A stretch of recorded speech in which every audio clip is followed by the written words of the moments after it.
Hi everyone, and welcome to our project, Evaluation and Development of a Tight Gas Reservoir. This video is an overview of our project, and you can find more details on the Design Fair website. This project focuses on the characterization of the Capstone Formation in Township 66, located southwest of Grand Prairie in Alberta. The Capstone Formation is deposited in the early Cretaceous era and is a continuous tight gas accumulation reservoir that spans across British Columbia and Alberta. It is also a part of the Western Canadian Deep Basin. The scope of the reservoir for this project is bounded by the area of Township 66. We have proposed to drill 4 new wells in this township based on the knowledge we have on the reservoir. These new wells will be evaluated through reservoir modeling and production forecasting to determine if the new wells have a positive economic outlook. To understand the reservoir, core data and well logs were studied from GeoScout, which is a database that stores reservoir and well data for wells in Canada. From the correlation between core data and well logs, we were able to determine the reservoir properties such as permeability, porosity, saturation, and net pay for each well that produces from the Capstone Formation. We also determined that the reservoir is at 184 degrees Fahrenheit and 3,233 psi and contains dry gas with the following composition.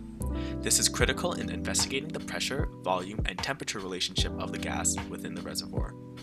We modeled the reservoir using CMG Suite's IMEX model based on the reservoir properties determined with logs and core data. A history match that compares production data from GeoScout and production results from CMG was conducted. The differences from the comparison were minimized by changing reservoir and well properties to fit the observed field trends.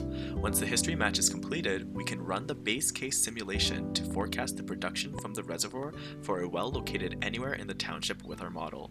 We can also modify the base case to include new development strategies that may help enhance gas production.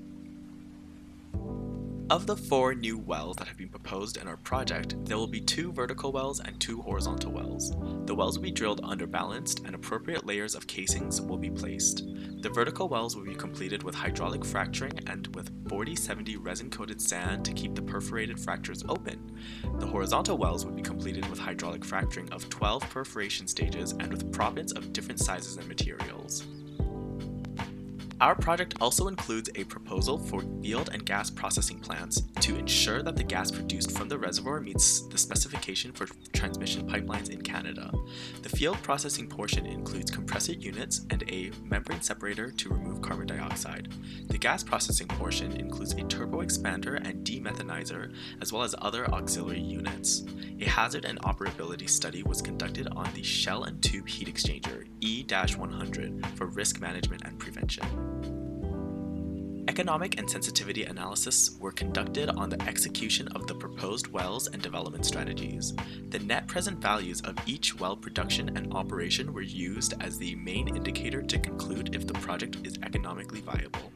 Some of the important financial parameters included in the economics are revenues from the forecasted production, drilling and completion costs, facility capital and operating costs, royalties and taxes, and a discounted rate of 10%. As for the sensitivity analysis, economic indicators such as net present value, CapEx, and OpEx will be used to examine how the project can be impacted economically. Thank you for your interest in our project. If you would like to know more about it, please join us at our Zoom meeting room.